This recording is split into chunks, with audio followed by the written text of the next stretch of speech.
তো দেখি পৃথিবীতে কোন জিনিস শুনতে মজা? জোরে বলুন, কই মজা? অনেকে দেখবেন বলে ভাই সাহেব বাউল গানের ভিতরে মাল আছে, কথা কয় না? আরে ভাই কোন বাউল গানের ভিতরে মাল আছে, অনেকে বলে কিনা। আবার অনেক বাউল শিল্পী আছে কই কি জানেননি, যে আলেমরা বালা না, গান বইলা বইলা আমার করে গালি দে। কেমনে গালি দে বলতাম? তারা বলে আল্লাহ রসুলের শান, ফিরাউলিয়ার গান, যে কয় হারাম সে তো কুমিন, কথা কয় না? আর জোরে বলুন ঠিক কিনা? আরে ভাই জোরে বলুন ঠিক না? ঠিক কয় আল্লাহ রসুলের শান, ফিরাউলিয়ার গান, যে কয় হারাম সে তো কুমিন। না বুঝে বেদ বাতেন হারাম কও তোমরা কেন? তার মানে আমরা কিছু বুঝি না, হেতে সব জানে, জোরা হাতে হাজি গেলে পারতো না। জোরে বলুন না কেন? কয় না বুঝে বেদ বাতেন হারাম কও তোমরা কেন? গান শুনিছিল নবী ইয়াসিন, ইয়াসিন, নাউজুবিল্লাহ বলবেন না।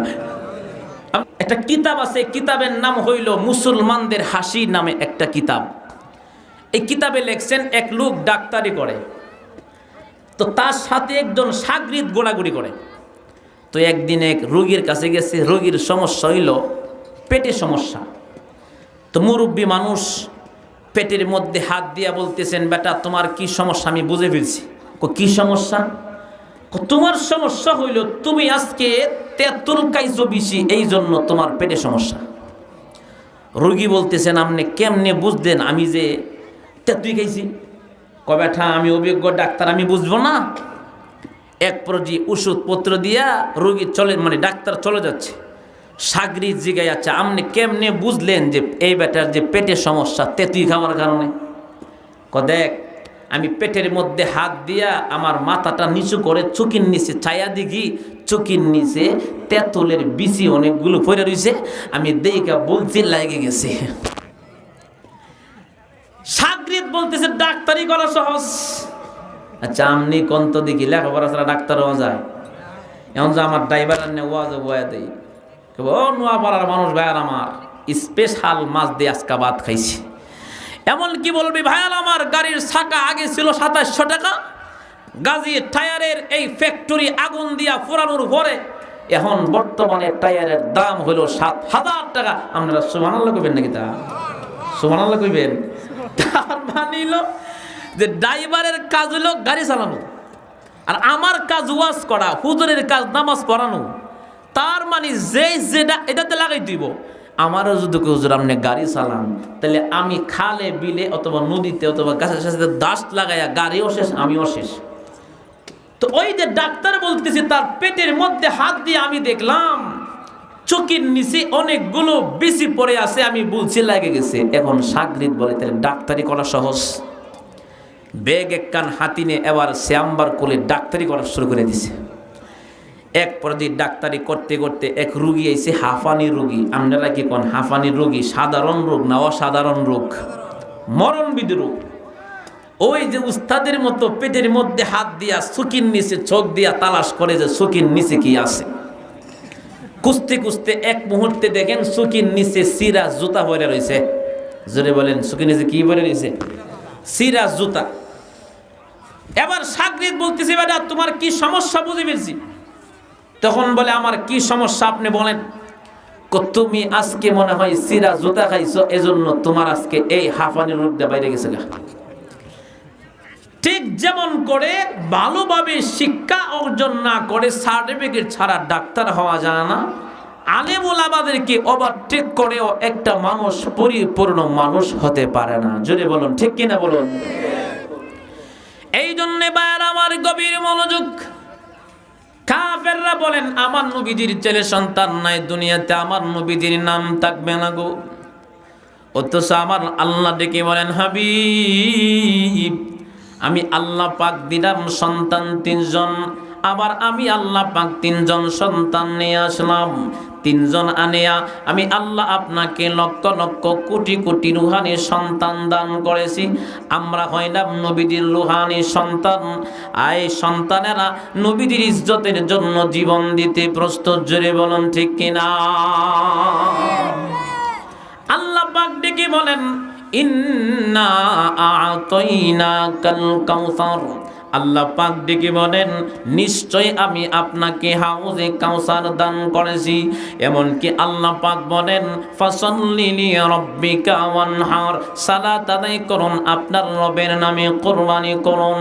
আল্লাহ তারপরের আয়াতের ভিতরে বলেন, ইন্না শানিআকা হুয়াল আবতার। আল্লাহ পাক ডেকে বলেন, হাবিব, যারা আপনাকে আটকোনা বলে গালি দেয়, আবতার বলে গালি দেয়, আল্লাহ বলেন তারাই হলো নির্বংশ, তারাই হলো আবতার। তার মানে যতদিন আমার আল্লাহ পাক পৃথিবী রাখবেন, ততদিন আমার আপনার নবীজির নাম পৃথিবীতে থাকবে। আমার আপনার নবীজির ইজ্জত আর সম্মান কত। নবী আমার একদিন মসজিদে নববীতে বসে আছেন, হঠাৎ নবী আমার তাকায় দেখেন 4 জন মানুষ নবীজির দিকে আসতেছে। দূর থেকে নবীজি চিনতে পারে না, কাছে যখন চলে আসছেন তাকায় দেখেন তারা দুনিয়ার কোনো মানুষ নয়, তারা হলো 4 জন বড় বড় ফেরেশতা। সুবহানাল্লাহ কোন 4 জন বড় বড় ফেরেশতা। আমার রাসূল তাকায় দেখেন 1 নাম্বার হযরত জিবরাইল আলাইহিস সালাম তিনি হাজির হয়ে গেছেন। 2 নাম্বার তাকায় দেখেন হযরত মিকাইল আলাইহিস সালাম। 3 নাম্বার তাকায় দেখেন হযরত আজরাইল আলাইহিস সালাম। 4 নাম্বারে দেখতেছেন হযরত ইসরাফিল আলাইহিস সালাম। আমার নবীর কত ইজ্জত আর সম্মান কি বলবো গো। তিনি আমার নবী কত দামি নবী। ডেকে বলেন, ফেরেশতারা গো, আপনারা কেন আমার কাছে আসছেন? এমনি ডেকে বলেন, নবী গো, আমরা 4 জন একবারে আসছি, আপনার কাছে একটা সুসংবাদ দিতাম। কি সুসংবাদ দিবেন? ডেকে বলেন, আপনার উম্মতের ব্যাপারে সুসংবাদ দিতে আসছি। কার ব্যাপারে সুসংবাদ দিব? উম্মতের ব্যাপারে। আমার নবী তখন ডেকে বলে, কি সুসংবাদ গো? 1 নম্বরে হযরত ইসরাফিল আলাইহিস সালাম তখন ডেকে বলেন, ইয়া রাসূলুল্লাহ, ইয়া হাবিবাল্লাহ, সুসংবাদটা হলো গো নবী, আপনার উম্মতেরা যারা আপনার নামে দরুদ পড়বে গো, আমি আল্লাহ পাকের কাছে দরুদওয়ালা ব্যক্তির পক্ষে সুপারিশ করার জন্য একটা দল ফেরেশতা পাঠায়া দেয়। যতক্ষণ পর্যন্ত মহান আল্লাহ পাক দরুদওয়ালা ব্যক্তিকে ক্ষমা না করে, ততক্ষণ পর্যন্ত ফেরেশতারা দরুদওয়ালা ব্যক্তির জন্য সুপারিশ করতেই থাকে। তাহলে দরুদ পড়লে লাভ আছে না নাই? আমরা পড়ব তো ইনশাআল্লাহ, আমলটা শিখে নেই। 2 নম্বরে আমার হযরত জিবরাইল আলাইহিস সালাম তিনি বলেন, ওগো নবী, আমিও সুসংবাদ দিতে আসলাম। কি সুসংবাদ আপনি দিতে আসলেন? ডেকে বলেন, ফুলসেরাতের ব্রিজ লম্বা হবে 30,000 বছরের। কয় হাজার বছর? চুল থেকে আরো চিকন, হীরা থেকে আরো দার, নিচে হবে জাহান্নাম। এমন ভয়াবহ অবস্থা গো নবী, আমি সুসংবাদটা দিতে আসলাম। আমি সুসংবাদ দিলে আপনি খুশি হয়ে যাবেন, কারণ আমার আপনার নবী উম্মতের জন্য অনেক পাগল। সুবহানাল্লাহ। যেদিন আমার নবী মেরাজে যাবে গো, ওই দিন বুরাক চলে আসছে। আমার নবীজি বুরাকের মধ্যে ওঠে না। ডেকে বলেন, নবী গো, বুরাকে ওঠেন না গো নবী। ডেকে বলেন, এটা জিবরাইল, আল্লাহ পাক কি আমার উম্মতের জন্য কি বুরাক রাখছিনি? সুবহানাল্লাহ। আল্লাহ পাক ডেকে বলেন, হাবিব, আপনার উম্মতের জন্য জান্নাতে যাওয়ার ব্যবস্থা আমি আল্লাহ রাখছি। কেমন দামি নবী, আল্লাহর কাছে চলে গেলেন, আল্লাহর সাথে কথা বলতেছেন। আল্লাহ পাকের কাছে যায় উম্মতরে বলে নাই। আর আজকে বর্তমান সমাজে আমরা নবীজির সুন্নতের আমল করি না। কথা বল না। স্বামীর প্রতি অনেক স্ত্রী আছে আদব কায়দা না, স্ত্রীর প্রতিও স্বামীর আদব কায়দা নাই, আছে না নাই? সালাম নাই, এমনকি সুন্নতের আমল নাই। খাবার খাইতে বসছি, দস্তরখান নাই, ডিলা কোনো ব্যবহার নাই। কতক্ষণ না কেন? আরো জোরে বলেন, ঠিক নেই? দেখবেন অনেক স্ত্রী আছে স্বামীরে সালাম দেয় না, স্বামীও স্ত্রীকে সালাম দেয় না। ঘরের ভিতরে অশান্তি আছে না নাই? জোরে বলুন, আছে না নাই? তাহলে আজকে মাহফিল থেকে 1 নাম্বার নসিহত আপনাদের কাছে আমি পৌঁছে দেই, কারণ বড়দের পক্ষ থেকে আমাদের আদেশ হলো সুন্নতের আমল ছড়ায়া দাও। আল্লাহর রাসূল বলেন যে আমার সুন্নত মানলো সে যেন আমাকে ভালোবাসলো, আর আমাকে যে ভালোবাসবে সেই উম্মতটা আমার সাথে জান্নাতে যাইব। তাহলে সুন্নতের আমল কিভাবে? বিজ্ঞান, তারা বড় বড় জ্ঞানীরা গবেষণা করে দেখছেন মানুষের হাতের তালু, মানুষের দেহের মধ্যে কোটি কোটি ছিদ্র আছে। নয়তো আমরা যে লবণ খাই দেখবেন রোদ্রে গামলে কিন্তু ঘামে শরীর ভিজে যায়, মানে কাপড় ভিজে যায়। কথা বলুন না কেন? ঠিক হাতুর এই চামড়া তালুর মধ্যেও কোটি কোটি ছিদ্র আছে। কোনো মহিলা, কোনো পুরুষ যখন পায়খানা করে আর যদি দিলাকলব ব্যবহার না করে, যদি আপনি ময়লাটা যদি হাত দিয়ে এভাবে দৌত করে, তাহলে এই ছিদ্র দিয়া এই পায়খানার জীবাণুগুলো ছিদ্র দিয়া ভিতরে যায়। মহিলা যখন মশলা পিষে কুসুম গরম পানি যখন তার হাতের মধ্যে স্পর্শ হয়, তখন এই জীবাণুগুলা বাহির হয়, তরকারির সাথে যায়, খাবারের সাথে, ফ্যামিলির লোকেরা খায়। বিজ্ঞান তারা বলে যারা ডিলাকলব ব্যবহার না করে, পায়খানা পরিষ্কার করে, হাতে লাগে, পানি দা দৌত করে এভাবে খাবার খায়, তারা বছরে 50 গ্রাম পায়খানা খায়। এখন কি হাই হাই হাই যে কইলেন, এখন আজকে হাই হাই হাই বাদ দিয়া আলহামদুলিল্লাহ বলতেইব যে হুজুর আজকে থেকে ওয়াদা করুন পায়খানা খাইবেন না ডিলাকলব ব্যবহার করবেন। কথা কন না কা? ডিলাকলব ব্যবহার করবেন না পায়খানা খাইবেন? রাজি আছেন তো ইনশাআল্লাহ? কালকে থেকে মা বোনদেরকে বলবো ডিলাকলব মাটি দিয়া অথবা টিস্যু আপনারা রেগুলার সকলের ঘরে রাখবেন। সকলে হাত তুলে ওয়াদা করুন। নারায়ে তাকবীর, আল কোরআনের আলো। 2 নম্বরে জিবরাইল তখন ডেকে বলেন, ইয়া রাসূলুল্লাহ, আমিও সুসংবাদ দেওয়ার জন্য আসছি। আমি ওই দিন ফুলসেরাতের ব্রিজের পার দাঁড়ায় থাকবো, আপনাকে ভালোবাসিয়া আপনার যে উম্মতেরা আপনার নামে বেশি বেশি দরুদ পড়বে, আমি দরুদওয়ালা ব্যক্তিকে আমি নিজ জিম্মায় ফুলসেরাতের ব্রিজ পার করে আল্লাহর জান্নাত পর্যন্ত দিয়ে আসব। 3 নম্বরে হযরত আজরাইল আলাইহিস সালাম তিনি ডেকে বলেন, ওগো নবী, তারা 2 জন যেমন সুসংবাদ দিয়েছেন, আমিও একটা সুসংবাদ দিতে চাই। কি সুসংবাদ তুমি দিতে চাও? এমনি ডাক দিয়ে বলেন, সমস্ত মানুষের সব সময় সব থেকে কষ্টের সময় হলো মরণের সময়। মরণ থেকে কষ্ট পৃথিবীতে এর থেকে কষ্ট কিছু নাই গো।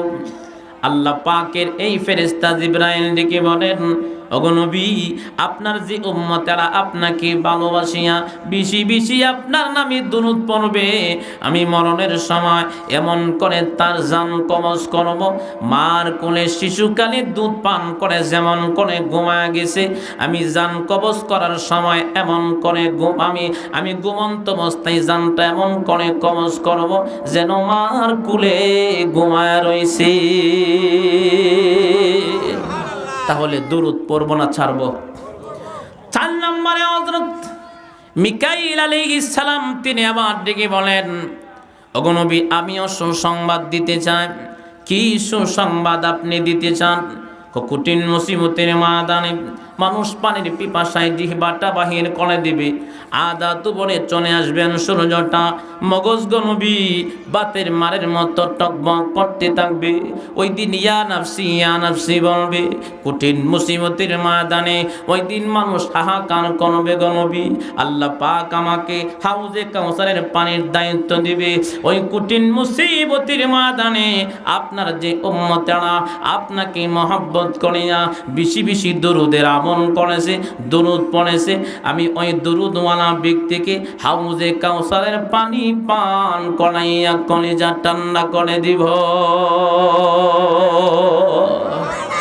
তাহলে বলুন তো দেখি, আমার আপনার নবীজির নাম এমন কি ইজ্জত সম্মান পৃথিবীতে আসে না নাই? যে উম্মতেরা নবীজির জন্য জীবন দিতে প্রস্তুত, আর কাফেররা বলতো মুহাম্মদের ছেলে সন্তান নাই, মুহাম্মদ আটকোড়া। দেখবেন আমাদের সমাজে অনেকের ছেলে নাই, আটকোড়া বলে গালি দেয়। কথা বল না কেন? বলেন তো দেখি, আছে না নাই? ছেলে সন্তান দেওয়া এবং এমনকি মেয়ে সন্তান দেওয়ার মালিককে, পানি আছে, পানি পানি পানি লাগবে। ছেলে সন্তান দেওয়ার মালিককে বাবাজিরা, শেষ পর্যায়ে চলে আসছে, আপনারা আওয়াজ দিবেন, ছেলে সন্তান দেওয়ার মালিক কে? আরো জোরে বলুন কে? আমি এক জায়গায় দাওয়াত খাইতে যাব, আমি যে গেলাম, ভাই সাহেব আপনার ছেলে সন্তান কি, মেয়ে কি? হুজুর আল্লাহ আমারে বাঁচাইছে। কি? হুজুর আল্লাহ আমারে 2টা ছেলে দিছে, মেয়ে দিছেন, আল্লাহ বাঁচাইছে। বললাম কেন? হুজুর আমার ভাইয়ের মেয়ে সন্তান আছে, কতটি টাকা লাগছে বিয়ে দিতে। তা আমি আবার একটু ঘোরাইয়া বলি, আচ্ছা ভাই সাহেব যদি আপনার 2 ছেলে ময়রা জায়গা, না না হুজুর ছেলেও আল্লাহর দেয়া, মেয়েও আল্লাহর দেয়া নিয়ামত। তার মানে এখন লাইন আইছে অনেকেরই দিকে, ভাই সাহেব ছেলে সন্তান দুনিয়াতে আছে, ছেলে সন্তান থাকলে কি হয়? হুজুর বংশধারা ঠিক থাকে। কথা বল না কেন? কথাটা ঠিক আছে না? এখন আমি আপনাদেরকে প্রশ্ন করি, বংশধারা ঠিক থাকে এই চিন্তা বাদ দিয়া আমাদের প্রত্যেকের চিন্তা থাকার দরকার, কবরের দ্বারা আমরা মরণের পরে কি হইব। কথা কেন? 2 ছেলেরা এগিয়ে গেছে, নামাজ পড়ে না, আপনার ঘুষ খায়, সুদ খায়, ঢিলাকুল ব্যবহার করে না, গুনাহ করে বেড়ায়, তাহলে এই বংশধারা গুনার মেশিন রাই গেজাইয়া কি লাভ হইছে? কথা কেন না কেন? তাই মেয়েও আল্লাহ পাকের দেয়া নিয়ামত, ছেলেও আল্লাহ পাকের দেয়া নিয়ামত। তার মানে বুঝতে হবে মেয়েও আল্লাহর দেয়া নিয়ামত, ছেলেও আল্লাহ পাকের দেয়া নিয়ামত। মেয়েরাও যদি বাবার জন্য কোরআন পড়ে, বাবার কবরে আল্লাহ পৌঁছাইয়া দিবে। জোরে বলুন ঠিক কিনা? ওই সময় কাফেররার একটা কথার এমন একটা প্রচলন ছিল যে যার ছেলে সন্তান নাই তাকে আটকোড়া বলে গালি দিত। বলেন তো দেখি, আটকোড়া বলে গালি দেওয়া কি ভালো না খারাপ? আজকে থেকে আমরা আটকোড়া বলে কাউকে গালি দিব না। জোরে বলেন ইনশাআল্লাহ। আমার আপনার নবীকে আল্লাহ সান্ত্বনা দিয়ে বলেন, নবী আমি আল্লাহ দিলাম 3 জন নিয়া, আমি আল্লাহ আপনাকে কোটি কোটি রুহানি সন্তান দিছি, যে রুহানি সন্তানেরা আপনার ইজ্জতের জন্য হাসতে হাসতে জীবন দিতে প্রস্তুত। সুবহানাল্লাহ বলুন। নবীর একজন সাহাবী, তার নাম হচ্ছে হযরত বারা রাদিয়াল্লাহু তাআলা। তার একটা সন্তান 8 বছর বয়স। জোরে বলুন বয়স কত? বাবাজিরা মাত্র বয়ান শুরু হয়েছে, লাইন পাইছে। কারণ আপনাদের মনের সাথে মন মিশতে হইলে অনেক সময় লাগে। একটু উত্তর দিবেন, জোরে বলেন ছেলের বয়স কত? আরো জোরে, কত বছর? বাবার নাম হচ্ছে হযরত বারা রাদিয়াল্লাহু তাআলা। নবীজির কাছে বাবা গেল, যাওয়ার পরে আল্লাহর রাসূলের কাছে বলতেছেন, নবী আপনি আমার ছেলের জন্য একটু দোয়া করুন, আল্লাহ পাক যেন আমার সন্তানটাকে ইসলামের জন্য আল্লাহ কবুল করে। নবী আমার দোয়া করলেন, আল্লাহ পাক তার ছেলেকে এমন ভাবে কবুল করেছেন, বাবার সাথে প্রত্যেক নামাজের সময় 5 ওয়াক্ত নামাজ নবীজির পিছনে আদায় করে। তার মানে আমার নবীকে ছোট একটা বাচ্চা কেমন ভালোবাসতো চিন্তা করেন। আর আমাদের ছেলে হয়ে গেছে, মায়া বিবাহ দিয়ে দিছি, আমরা এখনো পর্যন্ত নবীর সুন্নতির দাড়িটা পর্যন্ত অনেকে রাখি না। কথা বল না কেন? দাড়িটা দুনিয়াতে রাখেন, আল্লাহ জান্নাতে দেওয়ার সময় আল্লাহ দাড়ি ছাড়া জান্নাতে বাড়াইব। সুবহানাল্লাহ কন্যাকা। কারণ জান্নাতে যাওয়ার সময় আল্লাহ পাক 5টা নিয়ামত দিব। জোরে বলেন কয়টা? কারণ এমন এক জান্নাত দিব আল্লাহ নিজে কোরআনে বলছে, ওয়ালাকুম ফিহা মা তাশতাহি আনফুসুকুম ওয়ালাকুম ফিহা মা তাদউন।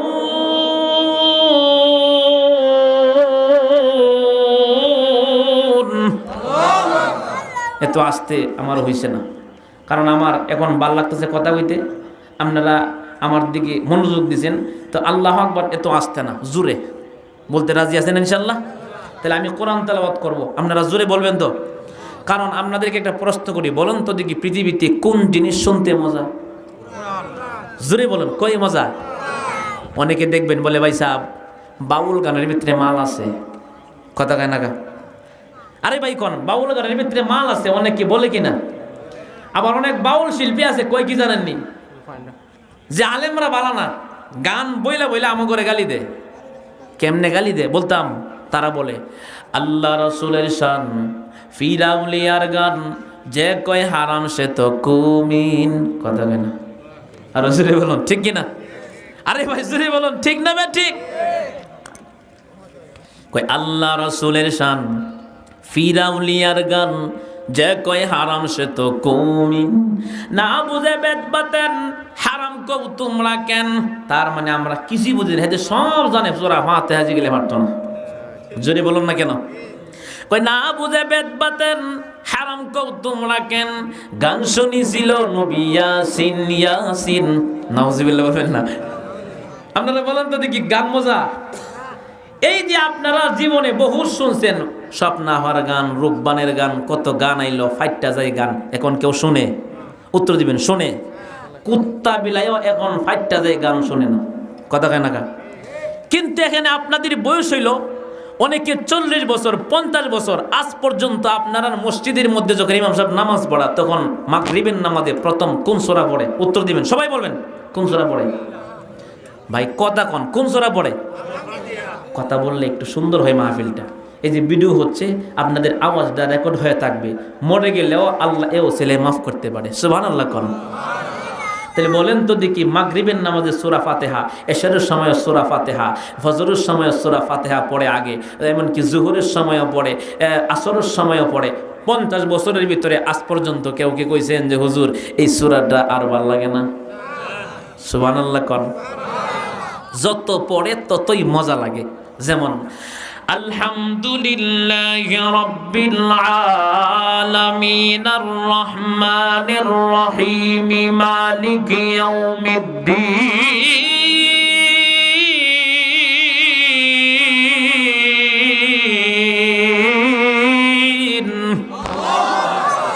খারাপ লাগছে? তে ভাল লাগছে? তাহলে কোরআন তেলাওয়াত করব, জান্নাতের কথা বলতাছি। আমাদের বাড়ি কই? জুরি কোন বাড়ি কই? যেমন যদি কারো বাড়ি থাকে চট্টগ্রাম, বাপদাদার বাড়ি, এখানে এসে বাড়ি বানলে জিগাই ভাই সাহেব আপনার বাপদাদার বাড়ি কই? বাড়ি কই? তখন বলে চট্টগ্রাম। তেহেন কেন বাড়ি কিনছি? তো আমাদের বাপ দাদার উত্তরসূরি আমাদের মানে আসল বাড়ি হলো জান্নাতে। আল্লাহ যেন আমার ঘরে সব সম্পত্তি যেন আল্লাহ আমাদেরকে বুঝাইয়া দেয়, এই কাজ করার দরকার। মজুরি বলুন ঠিক কিনা?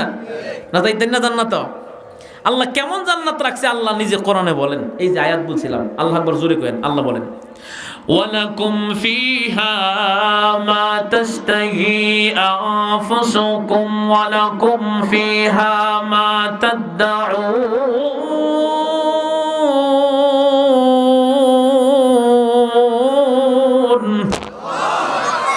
আল্লাহ বলেন আমার মুমিনদেরকে এমন একটা জান্নাত দিব, সেই জান্নাতের ভিতরে আমার ইমানদার বান্দা বান্দিরা যা চাইব আমি আল্লাহ তাই দিব। এই দুনিয়াতে 5টা জিনিস মানুষ চায়, যে হুজুর কি চায়? এটা আমিও চাই। 5টা জিনিস বলতে এই পৃথিবীতে এমন কোনো লোক নাই যে চায় না যে আমি সারা জীবন জোয়ান থাকতাম। আপনারা চান না? কথা কোন চান না? তাই তো দেখবেন মাইয়া বিয়া দিলেও দাড়ি ঘাটে, উদ্দেশ্য যেন জোয়ান দেখা যেত। কথা হয় না? আর যদি বলুন ঠিক কিনা? কিন্তু আশা পুরো নয়, আশা পুরো নয়। তার মানে বুড়া হইব, এটা আল্লাহর বিধান। আমেরিকার থেকে যদি কেউ মল মানে ডেইলি যদি 5 বার মাকে যে আমি জোয়ান থাকতাম, এই বেটা বাঁচলে বুড়া হইবই। কথা হয় না? দুনিয়াতে চায়, পূরণ হয় না। কিন্তু মহান আল্লাহ পাক জান্নাতে যখন প্রবেশ করাবেন, আল্লাহ তাআলা প্রথম 5টি নিয়ামত আল্লাহ দিবেন, যে জিনিসগুলা দুনিয়াতে মানুষ চাইতো। 1 নাম্বার নিয়ামত, এই দুনিয়াতে সবাই চায় আমি জোয়ান থাকতাম, জোয়ান চাইলেও পূরণ হয় না। আল্লাহ জান্নাতে দেওয়ার সময় বান্দা তুই চাইতে জোয়ানি তোর যেন থাকে, আমি আল্লাহ পাক 33 বছরের যুবক বানায় তোকে আমি জান্নাতে দিলাম। 2 নাম্বার, এই পৃথিবীতে এমন কোন লোক নাই যে আমার চেহারাটা যেন সুন্দর হয়। সবাই চাই সুন্দর হইতো। কথা কন না কেন? আমি ছাত্র জীবনে আশাগঞ্জ যখন পড়ি, তখন একটা ছাত্র আছেন একটু ব্যাক করে, এর চেহারার মধ্যে অনেক যত্ন করতো। তো সোডা সাবান আছে না, সোডা সাবান, কথাটা বুঝছেন হুজুর? সোডা সাবান আইন না আমার মামু, এই সোডা সাবানের পাওয়ার বেশি, আমি নিজে সাক্ষী। এইটা মুখের মধ্যে মাখলে সুন্দর তাড়াতাড়ি বন দিব। হে করছে কি এই সুলা সাবান দিতে বড় মুখে সেগা চিল্লা। তার মানে এই পৃথিবীতে সবাই সুন্দর হইতে চায়, সুন্দর হতে চায়, পুরুষও চাই মাইয়ারাও চাই আমি যেন সুন্দর হন। আল্লাহ পাক জান্নাতে যখন প্রবেশ করাইবেন বান্দা, দুনিয়াতে চাই তার চাওয়াটা পূরণ হয় না, আমি আল্লাহ পাক তোমার চাওয়া পূরণ করব। 2 নাম্বার নিয়ামত আল্লাহ পাক হযরত ইউসুফ আলাইহিস সালামের মতো সুন্দর বানায়া জান্নাতে দিবে। 3 নাম্বার নিয়ামত এই পৃথিবীতে সবাই চায় আমার যেন কণ্ঠটা বলা হয়। দেখবেন মাঝে মাঝে শোনা বন্ধুর গান কর, স্ত্রীর পাশে শুয়া শুয়া গুনগুন করে। অনেক স্ত্রী বলে কি তুমি চিল্লাও কেন, ভালো লাগে না? তখন ডেকে বলেন আমার কণ্ঠ খারাপ, এই জন্য তুমি এই কথা বললা। আল্লাহ পাক বলবেন বান্দারে তুই দুনিয়াতে কণ্ঠ যেন বলা হয় এটা তুই চাইতে। আল্লাহ পাক জান্নাতে যখন প্রবেশ করাইবেন 3 নাম্বার নিয়ামত আল্লাহ পাক হযরত দাউদ আলাইহিস সালামের মতো আল্লাহ কণ্ঠ দিয়া জান্নাতে দিবে। এত আস্তে সুবহানাল্লাহ কনকা জোরে বলেন সুবহানাল্লাহ। 4 নাম্বার নিয়ামত এই পৃথিবীতে সবাই চায় আমার যেন বুড়িটা একটু লম্বা হইতো। কথা বলছেন না? সবাই চায়। খাটো মানুষ দেখবেন লম্বা মানুষের কাছে যায় একটু হালকা পাতলা একটু উপরে দিকে টান দিয়ে খারো, জোরে বলেন ঠিক কিনা? টান দিয়ে গিয়ে খারো। দুনিয়াতে চাইলেও পাওয়া যাবে না গো, আল্লাহর বিধান। আমাকে আল্লাহ দিয়েছেন 3 ফুট, অমুকরে দিন 4 ফুট, অমুকরে দিন 5 ফুট 5 ইঞ্চি। আল্লাহ পাক জান্নাতে যখন প্রবেশ করাইবেন হযরত আদম আলাইহিস সালামের মতো বডি দিয়ে আল্লাহ জান্নাতে দিব। 5 নাম্বার নিয়ামত এটা গুরুত্বপূর্ণ। পৃথিবীতে সবাই চায় আমার যেন আর মরণ না হয়। কেউ আছেন মরতে চান? যুবক রে বলে যুবক তুই কি চাস? আমি টাকা চাই। নে তোর টাকা দিলাম। আর কি চাস? বাড়ি চাই। আমার এতগুলি দেন কেন? শর্ত হইল তুই নোয়াপাড়ার এই এলাকার সব সম্পত্তি তোরে দিলাম, তুই মরে যাবি গা। বলবো আমার নোয়াপাড়ায় থাকতাম না।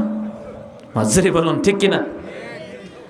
আমার মালিক জান্নাতি যখন প্রবেশ করাইবে আল্লাহ বলবে বান্দারে তোর হায়াত দিয়েছিলাম মাত্র 60 বছর, তোর ইচ্ছা ছিল দুনিয়াতে বাঁচতে 1000 বছর, ঠিক না? আল্লাহ পাক জান্নাতে যখন প্রবেশ করাইবে গো আল্লাহ তাআলা এমন একটা হায়াত দিবেন আর জীবনে কোনোদিন বান্দার মরণ হবে না। তো আমরা এই জান্নাতের ভিতরে কথাটা কইতে গেছিলাম, ওই যে নবীজির সাহাবী হযরত তালহা 8 বছরের বাচ্চাটা নবীজির কত ভালোবাসতো, আর আজকে আমরা বয়স হয়ে গেছে গা এখনো দাড়িটা খাটি, তাইলে আমরা কে ওয়াদা করতে পারি জীবনও দাড়ি কাটতাম না? ওয়াদা করেন, 2 জন হাত তোলেন। আপনারা তুলছেন, কাটবেন না তো? কথা কোন কাটবেন না তো? নারায়ে তাকবীর। তো বাবা বলছে আমার ছেলের জন্য দোয়া করুন, মনটা নরম করুন। শেষ কথা পিতামাতার জন্য দোয়া হবে। কতটুকু ভালোবাসতো আমার নবীকে সেটা বুঝাইতেছি। প্রতিদিন বাবার সাথে নামাজে বাড়িতে যায়।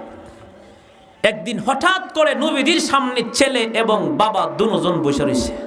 সুবহানাল্লাহ বলুন, আরো জোরে বলুন সুবহানাল্লাহটা। ভাই ভাই আমার দিকে তাকান প্লিজ। এই ভাই আমার দিকে খেয়াল দেন। বাবা এবং ছেলে 2 জন বসে রয়েছে। তা আমার নবী একটু পরীক্ষা করত ছোট বাচ্চাটা নবীজির কতটুকু ভালোবাসে। নবীজির ভিতরেও একটু আনন্দ আসে না নাই? নবীজির ভিতরে একটু কৌতূহল জাগছে, জিগা তালহা তুমি আমারে কতটুকু ভালোবাসো? 8 বছরের বাচ্চাটা কাঁদতেছে আর বলতেছে গো নবী আপনাকে আমি তালহা ছোট হতে পারি আমার জীবন থেকে আপনাকে বেশি ভালোবাসি। আমার নবী হাতের মধ্যে একটা তরবারি হাতে নিয়ে ছোট বাচ্চাটাকে ডেকে বলেন তালহা আমাকে তুমি কি তোমার জীবন থেকে বেশি ভালোবাসে বালাহা? নবী আর তখন হাতের মধ্যে তরবারি নিয়ে বলতেছেন তালহা তোমার হাতের মধ্যে তরবারিটা নাও। তরবারি হাতে যখন নিয়ে নিলেন আমার নবী রাহমাতুল লিল আলামিন তখন ডেকে বলেন তালহা রে আমি যা বলি তুমি কি তা মানবা? ডেকে বলেন, নবী গো, আপনার জন্য আমার জীবনটা হাসতে হাসতে দিতে পারে। আরে যুবক ভাইরা আমার, বাবাজিরা, কই দিন দুনিয়াতে বাঁচবো বলেন? আজকে রাত্রে যদি ওগো মরে যায়, আল্লাহ পাকের কাছে কি জবাব দিব বলুন? 30 বছর বয়স হয়ে গেছে, অনেকের 5 ওয়াক্ত নামাজ আমল নামায় নাই, ফজরের সুন্নতের আমল নাই, ফজরের নামাজের সওয়াব নাই, অমন্ডু কাসানা নাই, জুড়ে বলুন। হযরত তালহা ডাক দিয়ে বলতেছে, নবী আমার, আপনার জন্য আমার জীবনটা দিতে প্রস্তুত।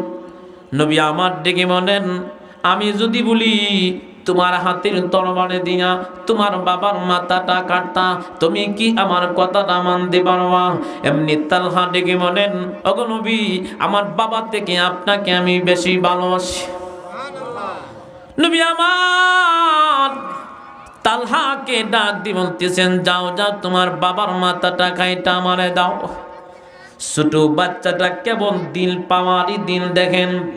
হযরত তালহা হাতের মধ্যে তরবারি লইয়া বাবাকে আঘাত মেরে দিবেন, বাবা ওইটা মারছে দর, বাবার পিছনে ছেলে দৌড়ায়। আমার নবী রাহমাতুল আলামিন তাকায়া দেখতেছেন, এক মুহূর্তে তালহা ধরতেছেন, বাবার সামনেও ধরতেছেন।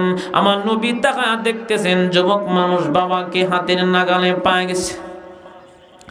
হযরত তালহা বাবাকে আঘাত মেরে দিবে, আমার নবী তখন ডেকে বলতেছেন, সাবধান তালহা, আমি নবী তোমাকে পরীক্ষা করতেছিলাম, তোমার বাবার মাথা কাটা লাগবে না, তুমি পরীক্ষার মধ্যে পাস হয়ে গেলা।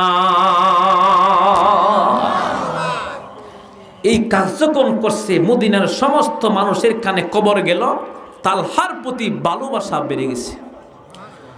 হঠাৎ একদিন তালহা গভীর রাতে মা বাবার সাথে গভীর রাতে ঘুমায় রয়েছে।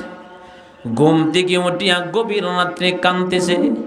মা ডেকে বলেন, বাবারে তুমি কেন রে বাবা কাঁদতেছ? হযরত তালহা ডেকে বলে, মা গো, আমার দিল সাক্ষী দেয় গো মা, আমি তালহা মনে হয় দুনিয়াতে আর বাঁচব না, মরে যাব। ছোট মানুষ, কোন বাবা মা সন্তানের মুখে কথা শুনলে সহ্য করতে পারে না। মা কাঁদতেছেন, বাবা কাঁদতেছেন। এক মুহূর্তে হযরত তালহা ডেকে বলেন, মা গো, আমি একটা কথা বলবো বাবা, আপনারা আমার কথাটা রাখবেন নি? এমনি তালহার মা বলেন, বাবা ডেকে বলেন, তুমি কি বলতে চাও? মা গো, আমার মদিনার কলিজার টুকরা নবীকে আমার জীবন থেকে আমি বেশি ভালোবাসি। ডেকে বলতেছেন, বাজান, তুমি বলতেছো তুমি এই মুহূর্তে মরে যাবা, মনে বলতেছো, মনে মনে ভাবতেছো, তাহলে নবীজির কথাটা এখানে কেন আসছে? এমনি তালহা কান্নার ডেকে বলে, মাগো, আমি যদি তালহা গভীর রাত্রে ময়রা যায়, আমার কলিজার টুকরা নবীজির কানে আমার মৃত্যুর সংবাদ তোমরা দিবা না। মা ডেকে বলতেছেন, কেন? কগো মা, আমি যদি গভীর রাত্রি ময়রা যায় আর আমার নবী যদি আমার মরণের খবরটা শুনতে পায়, আমার নবী সাথে সাথে গোমা আমাকে দেখার জন্য চলে আসবে গোমা। হযরত তালহা কান্দার ডেকে বলে, মা গো, আমার বাড়ি থেকে আমার নবীজির বাড়ি হলো 3 কিলোমিটার দূরে গোমা। আমার নবী আমার বাড়িতে আসতে কাফেরদের বাড়ি গোমা 2 কিলোমিটার রাস্তা অতিক্রম করে আসতে হবে। আমার নবী যদি সাহাবী কারামদেরকে যদি সাথী সঙ্গী কাউরে না নিয়ে কাউরে না পায় আর একা একা আসে, আর কাফেরদের বাড়িটা যখন অতিক্রম করবে গোমা, আমার কলিজার টুকরা নবীকে যদি কাফেররা কাঁপাইয়া গোমা কষ্ট দেয়, আমি মহান আল্লাহর সামনে জবাব দিতে পারবো না। ছোট একটা বাচ্চার ভিতরে কতটুকু ভালোবাসা! তালহা কথা বলার পরে মা কাঁদতেছেন, বাবা কাঁদতেছেন, আর কপালে চমকায়, গালে চমকায়। বাবা অজরে চোখের পানি ছেড়ে দিয়া কান্দে। ডেকে বলেন, আমাদের সন্তান কত ভাগ্যবান সন্তানের মা আমরা। হযরত তালহা ফজরের আগ মুহূর্তে কিছুক্ষণের ভিতরে মারা গেছে। আল্লাহর নবীর সাহাবী হযরত তালহা যখন দুনিয়া থেকে বিদায় হয়ে গেল, ফজরের আগে তার জানাজা হয়ে গেছে, তার দাফন সম্পন্ন হয়ে গেছে। আজান যখন হয়ে গেছে, বেলাল আজান দিলেন, মসজিদের সমস্ত মুসল্লিরা চলে আসছে। নবী আমার এবার ইমামতি যখন করতেছেন, নামাজ শেষ হয়ে গেল। তালহার বাবা হযরত বাড়া তিনিও নামাজ পড়লেন, সমস্ত সাহাবীরা চলে গেলেন। হযরত বাড়া তালহার বাবা বসে বসে কান্দে। আমার নবী ডেকে বলেন, বাড়া, প্রতিদিন আমার তালহা আমার পিছনে নামাজ পড়ে, আজকে আমার তালহা কোথায়? তুমি একা আসছো, তালহার কি হয়েছে? ডেকে বলতেছেন, নবী গো, তালহা তো দুনিয়াতে আর নাই গো নবী। তুমি কি বলতে চাও? আপনার প্রিয় সাহাবী তালহা মারা গেছে, আমার কানে কেন খবরটা তোমরা দিনা না? এমনি ডেকে বলেন, নবী গো, আমার ছেলে এমন এমন বলেছে, আপনাকে এত ভালোবাসেন। আমার রাসূল তখন ডেকে বলেন, আরে সাহাবীরা চলো, আমার তালহার কবরের পাশে যা। নবী আমার কবরের পাশে চলে গেলেন। আল্লাহ পাকের কাছে দোয়া করে বলে, মালিক, আমার তালহা কি অবস্থা আছে আমি দেখতে যাই। দোয়া শেষ করে ডেকে বলেন, সাহাবীরা রে, আমার তালহা কি হাল অবস্থা আছে তোমরা জানো নি? কারণ আমি নবী যা দেখি, যা জানি আল্লাহর পক্ষ থেকে তোমরা তা জানো না। আমার তালহা আল্লাহ পাকের জান্নাতের ভিতরে ঘুরতেছে। এজন্য বাইরা আমাদের নবীজিকে আমাদের জীবনে মডেল বানাবো, সংসারের মধ্যে দাম্পত্য জীবনে মডেল বানাবো। রাজি আছি তো? আজকে নবীজির সুন্নাত না, তাই স্ত্রী স্বামীরে মানে না। কথা কম দেখবেন, ফিসাবের কদর করে, স্বামীরে কদর করে না। যদি বলেন না কেন, এমন স্ত্রী আছে না নাই? যদি বলেন আছে না নাই? দেখবেন ফিসাবের ফাউ টিপে, ফিসাবের হাত টিপে, জামার মাথায় একদিন টিপ্পা দিল না। যদি বলুন ঠিক কিনা? এই কথাগুলি বলবো পরে। তাহলে বাজে কয়টা? 12টা বাজতেছেন।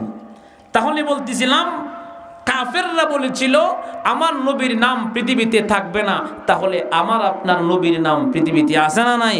সাহাবী কেরাম জীবন যেমন দিয়েছে, আমরাও নবীজিকে ভালোবাসা, ইজ্জতের জন্য, নবীর ইজ্জত রক্ষার জন্য জীবন দিতে প্রস্তুত। জোরে বলুন ঠিক কিনা? তাহলে আল্লাহ আমাদের সকলকে নবীর সুন্নাত যেন মানতে পারে সেই তৌফিক দান করুক। জোরে বলেন আমিন। আজকের মাহফিলটা আপনাদেরকে এলাকাবাসী উপহার দিয়েছে, আপনারা খুশি না বেজার? কে কে খুশি হাত তুলুন। নারে তাকবীর। এই মাহফিলটা আগামী বছর আরো বড় হোক, আপনারা চান না ইনশাল্লাহ? আপনারা চিনছেননি? আমি মনে হয় 5 না 4 বছর আগে আবার আসছিলাম, ঠিক না? তো শেষ মুহূর্তে আপনাদেরকে একটু কষ্ট দিতে চাই। বলুন তো দেখি, এই মাহফিলে অনেক খরচা হয়েছে। মাহফিল তো মসজিদের উদ্যোগে না? মসজিদের পোস্টারটা দেন। কারণ ভাইয়ের নাম জানি কি আপনার? হারিস ভাই অনেক কিছু বলছে যে আপনারা নাকি এই মাহফিলের জন্য অনেক আকর্ষণ, কষ্ট করেছেন, কালেকশন দিয়েছেন। তো মসজিদের জন্য যেহেতু মাহফিলটা, আপনাদের মসজিদটা অনেক উন্নত করছেন। কয়েক বছর আগে দেখছি, হ্যাঁ কি অবস্থা আছেন এখন, কত উন্নত। কথা বল না কেন? আলহামদুলিল্লাহ কন, অনেক উন্নত হয়েছে না? তাহলে এই মাহফিলে অনেক খরচা হয়েছে। এই মাহফিলের জন্য কে এমন এক নবীজির আশেক আছেন যে হুজুর আমি 10,000 টাকা দিব মসজিদের মধ্যে,